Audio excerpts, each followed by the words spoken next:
तर आज आपण बघणार आहे क्लास 7 चॅप्टर नंबर 4 त्यातला angles and pairs of angles बघणार. आता इथे आपल्याला एक डायग्राम दिलेली आहे. ठीक आहे, काय म्हटलं आपल्याला अँगल काय म्हटलं तर ए बी आणि सी. ठीक आहे, काय म्हणतो आपण याला, जसं की हा बी ए हे काय झालं तर याच्या आर्म्स झाले. त्यानंतर बी याला म्हणतो आपण व्हर्टेक्स.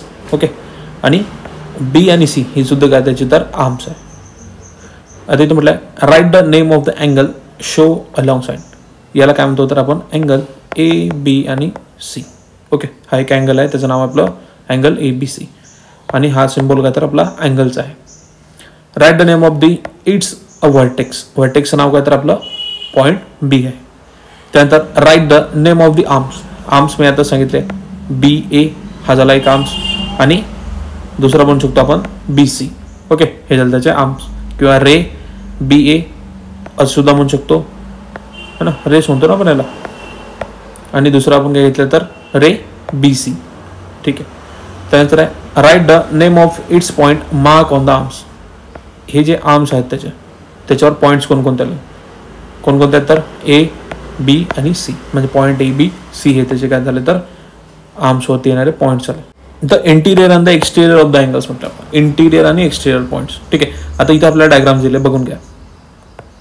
हे डायग्राम दिलेले आपल्याला, याच्यात 3 पॉईंट लक्षात असणं आवश्यक आहे. फर्स्ट इंटिरियर, एक्सटिरियर आणि ऑन द लाईन्स असे 3 पॉईंट समजा. ठीक आहे, आता in the plane of the figure alongside the group of a point like a point N, point M and point T which are not on the arm of the angle from the interior of a angle P Q R. बघा कोणकोणते points म्हटलंय, N M आणि T.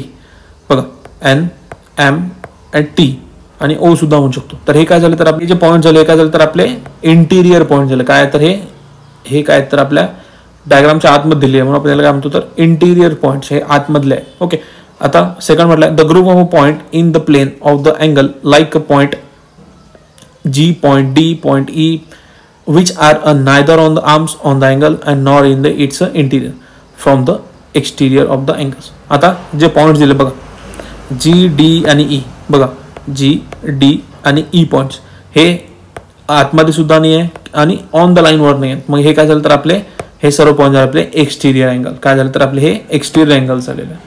कोणते point तर G D आणि E हे काय झाले आपले तर एक्सटिरियर पॉईंट्स आहे.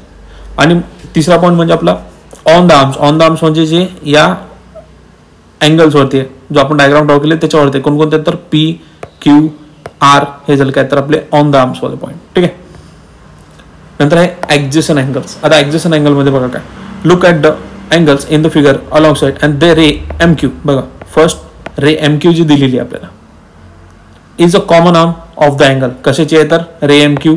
कशाचा कॉमन पॉईंट आहे तर आपला बी एम आणि क्यूचा. काय घेतलं आपण हे एक अँगल घेतला याच्यातला and Q M D. Second आपला क्यू एम आणि डी असे आपले 2 अँगल्स आहेत त्याच्यात समजा. ठीक आहे, फर्स्ट अँगल आपण हा घेतलेला आहे, दुसरा आपला आहे. The interior of the angle do not have a single common point. बघा हे जे इंटिरियर पॉईंट्स आहे, जसं आपण क्यू पकडलं याचा काय म्हटलं आपण त्याला तर एम हा काय झाला तर दोन्ही याच्यात कॉमन आहे. जर समजा आपण ही फर्स्ट घेतली आणि सेकंड आपण ही घेतली तर काय एम तर कॉमनच आहे आपल्या याच्यात. दे may be said to be a Nick-Boning angle and such angle are called as adjacent. आता आपण याच्यात 2 अँगल्स म्हटले होते ना. बघा फर्स्ट काय घेतला आपण तर बी एम आणि क्यू हा फर्स्ट अँगल आहे, तर याच्यात एम कॉमन आहे. आणि दुसरा कोणता घेतला आपण तर क्यू एम आणि डी. मग काय हे झाले एकमेकाला शेजारी झाले दोन्ही आणि कॉमन पॉईंट कोणता आपला एम आहे. याला काय म्हणतो तर आपण याला म्हणतो ऍडजस्टंट अँगल्स म्हणतो. आता adjacent angle have a common arms. बघा ऍडजस्टंट अँगल जे असतात त्याचे काय असतात कॉमन आर्म्स असतात. म्हणजे कोणकोणते तर पहा बी एम क्यू आणि क्यू एम डी आहे ना कॉमन आर्म्स. कोणकोणता येणार तर दोन्ही याच्यात कोणता तरी आपला सेम येणार आपल्याला. Other arms lies on the opposite side of the common arms. They have a common vertex. बघा व्हर्टेक्स काय तर आपला एम आहे. फर्स्ट अँगल जर आपण हा घेतला तर एम येते. दुसरा अँगल कोणता आपला तर हा घेतला तरी एम आपला कॉमन आर्म्स आहे. एम आपला कॉमन व्हर्टेक्स आहे. Adjacent angles have a separate interior. बघा काय म्हटलंय तर आपल्याला हे जे इंटिरियर्स आहे काय तर दोन्ही याला वेगवेगळे राहणार आहे. कारण की आपण काय फर्स्ट अँगल घेतला समजा बी एम क्यू तर याचा इंटिरियर वेगळा दिलेला आपल्याला.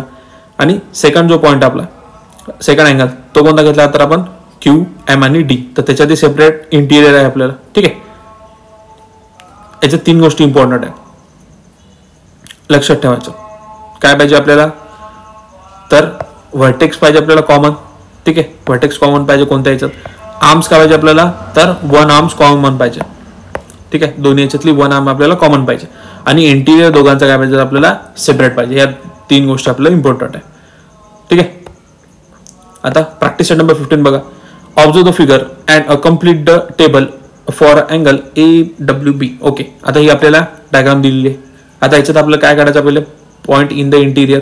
ओके, इंटिरियर म्हणजे आतमधले जे पॉईंट्स आपल्याला ते बघायचे कोणत्या. तर सेकंड आहे पॉईंट इन द एक्सटिरियर, म्हणजे point on the arms of the angles. तिसरा पॉईंट आपला ते काढायचा. पॉईंट इन द इंटिरियर कोणकोणते येणार, तर आपल्या इंटिरियरमध्ये कोणकोणते तर R, N, C आणि X हे काय झाले आपले इंटिरियर पॉईंट्स आहे.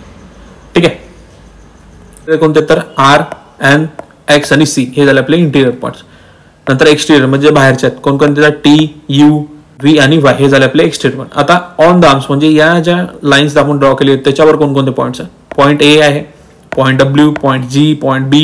ओके, हे झाले आपले ऑन द आर्म्स वाले पॉईंट. सेकंड क्वेश्चन आहे, name the pair of the adjacent angle in the figure. ठीक आहे, ऍडजस्टंट अँगल्स आपल्याला त्यात बघायचे कोणकोणते आहेत. तर त्याआधी आपल्याला काय काय महत्वाचं आहे, व्हर्टेक्स कॉमन पाहिजे दोन्ही याच्यातला, आर्म्स वन कॉमन पाहिजे आणि इंटिरियर आपल्याला दोन्ही याचा सेपरेट पाहिजे. हे लक्षात ठेवायचं. आता बघा, फर्स्ट आपण घेतलेला याच्यात समजा A, B आणि C. ABC हा आपण एक अँगल पकडलेला आहे. ठीक आहे, ABC चा. आता याच्यात कोणता आला तर आपला B, N आणि A काय झाला तर आपला एक अँगल बनला याच्यात. तसंच B, N आणि C याला कोण कॉमन येतं आपला, तर A, N आणि C येत आहे. कारण काय तर आपला व्हर्टेक्स सेम येणार आहे, एक आर्म कॉमन पाहिजे आणि सेपरेट इंटिरियर आहे. नंतर आहे B, N आणि A. ओके, त्याच्यानंतर घेतला आपण त्यातला A, N आणि C. याचे सुद्धा N आपला कॉमन व्हर्टेक्स पॉईंट आहे, वन आर्म सेपरेट आहे, वन आर्म कॉमन आहे आणि सेपरेट इंटिरियर दिलेला आहे. सेकंड आर्म बघा PQR, PQ आणि R. ठीक आहे, PQR घेतला, व्हर्टेक्स आपला R बनतो. ठीक आहे, याच्यात कॉमन आर्म्स येते आणि सेपरेट इंटिरियर सुद्धा आहे. बघा काय घेतलं तर पहिल्याचे फक्त कोणता इन तर दुसरं झालं तर Q, R आणि T येणार आहे आपला असा.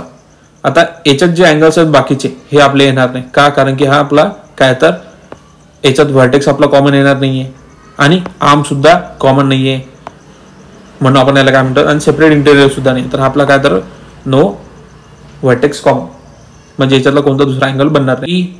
Q आणि R.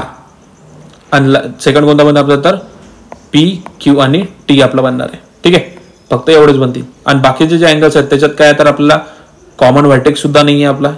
ठीक आहे, आर्म सुद्धा आपला एक येत नाहीये दोन्ही याच्यात आणि सेपरेट इंटिरियर सुद्धा नाहीये त्याला, म्हणून आपण दुसरा अँगल याच्यात काढू शकत नाही, फक्त एकच बनणार आहे आपला. Question number 3, are the following pair adjacent angle is not a state the reason. Okay, आता आपल्याला ही डायग्राम जे दिलेली आहे आणि इथे जे आपल्याला क्वेश्चन विचारले त्याचे आपल्याला इथे लिहायचे की का आहेत आणि का नाही आहेत. तर ठीक आहे, फर्स्ट आहे आपला PMQ. बघा P, M आणि Q. ठीक आहे, हा होऊ शकतो का, कारण की आपल्याला कॉमन व्हर्टेक्स पाहिजे जो आपला M बनणार आहे, सेपरेट इंटिरियर सुद्धा आहे दोन्ही याला आणि वन आर्म आपला याच्यात कॉमन आहे कोणता तर आपण T पकडला. ठीक आहे, म्हणजे आपला हा ऍडजस्टंट अँगल आहे. PMQ घेतला होता आपण पहा PM आणि Q चा, आणि दुसरा घेतला आपण तर RM आणि Q. हा सुद्धा सेम आहे, M कॉमन पॉईंट आहे, वन कॉमन वर्ड हे दिले आपल्याला लाईन जे दोन्ही याला कॉमन दिलेली आहे आणि सेपरेट इंटिरियर सुद्धा दोन्ही याला आहे, म्हणून आपल्याला ऍडजस्टंट अँगल. नंतर आहे RMQ, RM आणि ह्या झाला आपला Q. हा तर आहे.